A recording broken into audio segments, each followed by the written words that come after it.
তো নমস্কার, আমি শুভজিৎ। আজকে আবার চলে আসলাম বন্যপ্রাণ উদ্ধার করতে বাড়ি থেকে বহু কিলোমিটার দূর হবিবপুর স্টেশন। এখানে দাদা নিতে আসছে। তো হবিবপুরেই আজকে আমাদের রেস্কিউ অভিযান। একটা বিশাল সাইজের গোখরো সাপ আমাদেরকে ছবি তুলে পাঠানো হয়েছিল। এখন গিয়ে দেখা যাচ্ছে এখানে কী পরিস্থিতি আছে, সঙ্গে থাকুন।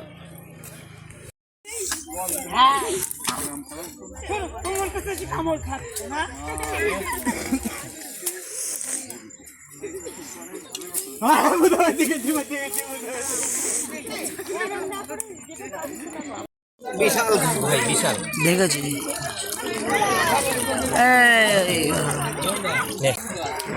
দীর্ঘ সময় গর্ত গর্ত খোঁড়ার পর অবশেষে যতক্ষণ ধরে জল দেওয়া হচ্ছে, মাথা দেখা গেছে।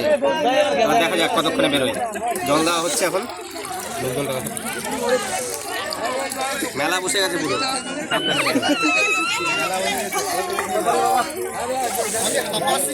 মাথাটা আমি অনেকক্ষণ নিঃশ্বাস নিলেও আবার ঢুকে যাবে।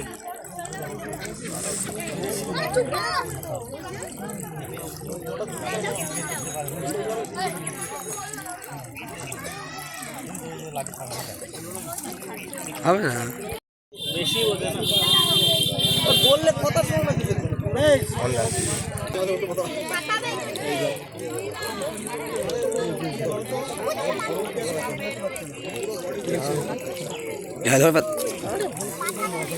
ইশার পাচ্ছি না, করে খুঁজতে হবে নাকি?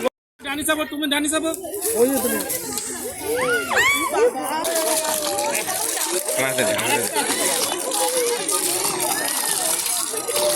আমি উঠতে দিচ্ছি না।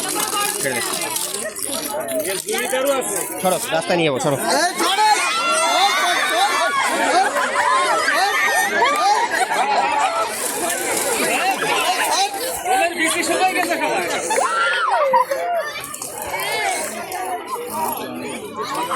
একটা কৌটো কৌটো দাদু দাদা,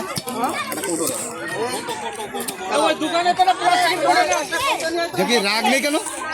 এখন জলে তোমার চুবালে তোমার রাগ থাকতো।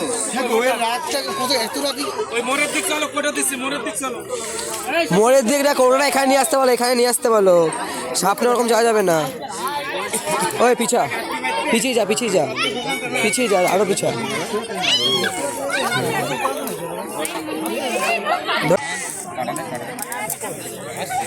এ আর দেখতে পাচ্ছে না, অন্ধ হয়ে গেছে।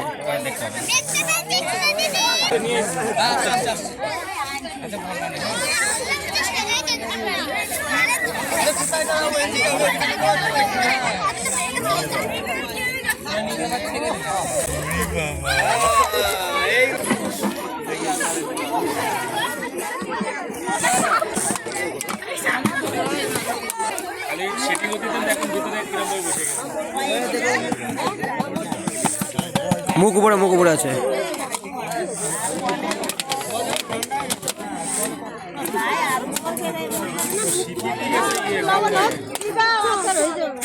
Massive size cobra. এখানে সাপটাকে কি বলে? এটা হচ্ছে আমাদের ভারতীয় নাগ, এটাই হচ্ছে জাত সাপ। না না, ঠিক আছে, আমাদের ইংলিশে বলে Indian spectacled cobra. Scientific name হচ্ছে নাজা নাজা। এটা হচ্ছে গ্রাম বাংলা আমরা বলি খরিশ সাপ, গমা খরিশ, জাত সাপ, নাগ। ঠিক আছে, এই সাপগুলো কিন্তু আমাদের অত ক্ষতি করে না। এইগুলো থাকলে কি হয়, আমাদের অনেক উপকার আছে। কীরকম? এর সামনে যদি চন্দ্রবোড়া কালাচের মতন বিষধর সাপ পড়ে, ও কিন্তু মেরে খেয়ে নেয়।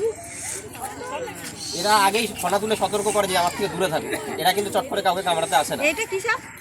গোখরো সাপ। যদি কখনো দেখা যায় মারবেন না। আবার ফার্স্টে এসেই তো আমার মাথা গরম হয়ে গেছে শুনে, যে আমি আগে পেলে মেরে দিতাম। মারা তো খুব সহজ, মারা তো খুব সহজ। কেন বাঁচাতে হবে?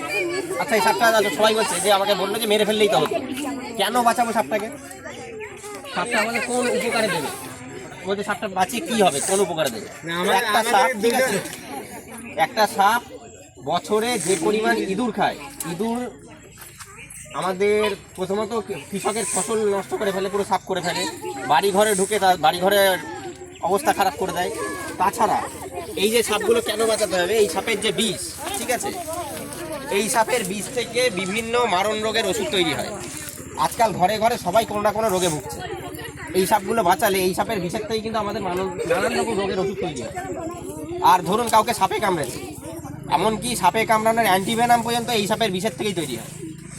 সাপগুলো আমাদের বাঁচাতে হবে। সাপ আমরা একটা টাইমে যদি আমরা মেরে ফেলি না, আমাদের সম্পদটা আমরা নিজেরা হারিয়ে দেবো।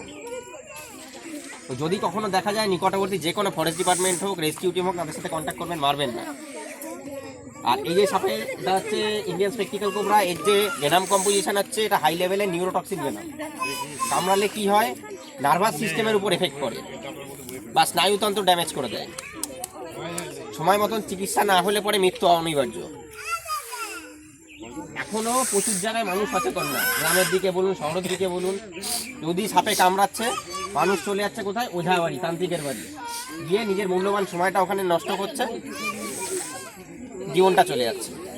একটা জিনিস মাথায় রাখতে হবে, যদি কখনো কামড়ালে পরে সোজা নিকটবর্তী স্বাস্থ্যকেন্দ্র বা হাসপাতাল। অ্যান্টিভেনাম ছাড়া কোনো ওঝাগুলি কিন্তু জীবন বাঁচাতে পারবে না।